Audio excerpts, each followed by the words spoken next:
قرآن کا مفہوم ہے کہ سارا رزق کا نظام ایمان والوں کی وجہ سے چل رہا ہے. جس دن ایک اللہ کہنے والا نہیں ہوگا, اللہ ساری کائنات میں قیامت لے آئیں گے. آپ نے کبھی دلہا دلہن کو دیکھا ہے؟ دلہا دلہن کو شادی میں کونے میں رو رہے ہیں, کیا ہوا؟ ہمارے کھانے کا کیا ہوگا؟ کوئی ایسا پاگل دلہا دلہن ہوئے؟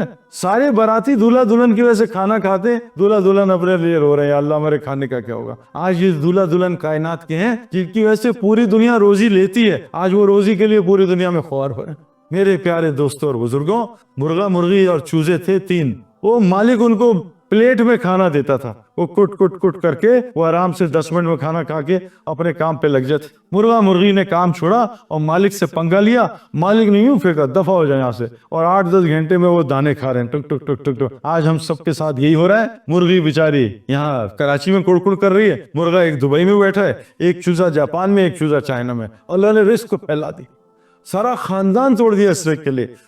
تو اللہ کہہ رہے ہیں آسان ترین حیات طیبہ, پرسکون زندگی, بے خوف زندگی, آسان ترین روزی, رزق کریم, دعاؤں کی قبولیت اور لوگوں میں محبت ڈال دوں گے. یہ 5 چیزیں حیات طیبہ کہتے ہیں. پوری مخلوق تم سے محبت کرے گی. آج میرے پیارو سچ بات ہے, بیوی کمپلین کر رہی ہے, شوہر محبت نہیں کرتی. شوہر کمپلین کر رہا ہے, بیوی محبت نہیں کرتی. ماں باپ کمپلین کر رہے ہیں, اولاد محبت نہیں کرتی. اولاد کمپلین کرتی ہے, ماں باپ محبت نہیں کرتے. ہمیں آج محبت کوئی نہیں کرتا. پڑوسی ہم سے تنگ, جہاں ملک میں جاتے ہیں وہ ملک والے ہم سے تنگ ہو جاتے ہیں. اور اللہ تعالیٰ میرے پیارو ہم محبتیں ڈالیں گے. میں نے آپ کو اپنا واقعہ سنایا, میرا کیا واسطہ تھا ان پولیس والوں سے. جنید اور میرے کتنے, ہم ایک دفعہ امریکہ گئے, جنید اور میں, ہمارے ساتھ 2 لڑکے تھے وہیں کے, نیو یارک کے. انہوں نے بالکل امریکن سٹائل کے کپڑے پہنے اور منہ پہ ایک تالا سا لگایا تھا, جو داڑھی یہ نہیں لگاتے ایسے, وہ لگایا تھا, اور یہیں کی کیپ الٹی کی تھے.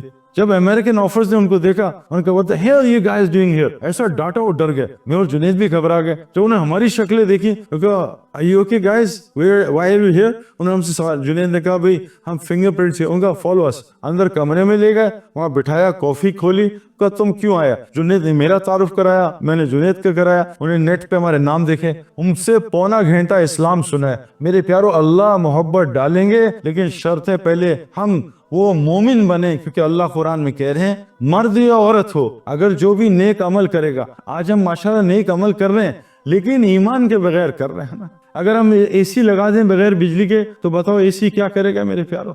آج ہم فریج آن کر رہے ہیں بغیر بجلی کے. ہمارا مسئلہ ہے ہم ماشاءاللہ نیکیاں کر رہے ہیں, کوئی ہسپتال بنا رہا ہے, کوئی چیریٹی کا کام کر رہا ہے, کوئی نمازیں پڑھ رہا ہے, کوئی روزے رکھ رہا ہے, لیکن آگے شرط لکھی ہے مومن کی. اگر ہم یہ قرآن سے سمجھ لیں مومن کیا ہوتا ہے تو اللہ ہماری دعاؤں کو قبول کرے گا, ہمیں حیات طیبہ دے گا. اللہ سورہ حجرات میں ایک واقعہ بتاتے ہیں کہ دیہاتیوں کی ایک جماعت آئی اور آ کے کہا یا رسول اللہ ہم ایمان والے بن گئے ہیں. تو اللہ تعالیٰ نے فوراً قرآن اتارا, اے میرے نبی ان سے کہہ دیجئے ابھی تو صرف یہ مسلمان ہوئے, ابھی ایمان ان کے دل میں گھسا رچا نہیں ہے. تو اللہ نے خود بتایا, ہم آپ کو بتاتے ہیں ایمان والے کون ہوتے ہیں. مومن کا ان میں 4 صفات ہوتی ہیں. اللہ پہ پورا ایمان, اللہ کے ساتھ تعلق بہترین ہوتا ہے. نمبر 2 حضور صلی اللہ علیہ وسلم کی پوری اتباع ہوتی ہے. نمبر 3 جو بھی حالات آ جائیں ان چیزوں سے ہٹتے نہیں, نہ اللہ کو چھوڑتے ہیں نہ نبی کی زندگی کو چھوڑتے ہیں, اس پہ ڈٹے رہتے ہیں. نمبر 4 یہ اپنے جان مال کے ساتھ اللہ کے راستے میں نکلتے رہتے ہیں. فرمایا یہ مومن ہے, یہ ہے سچے اپنے ایمان میں. یہ 4 کام مسلمان کر لے. پہلا کام کیا کر لے, حضور صلی اللہ علیہ وسلم فرمایا جو اللہ سے اپنا معاملہ ٹھیک کر لیتا ہے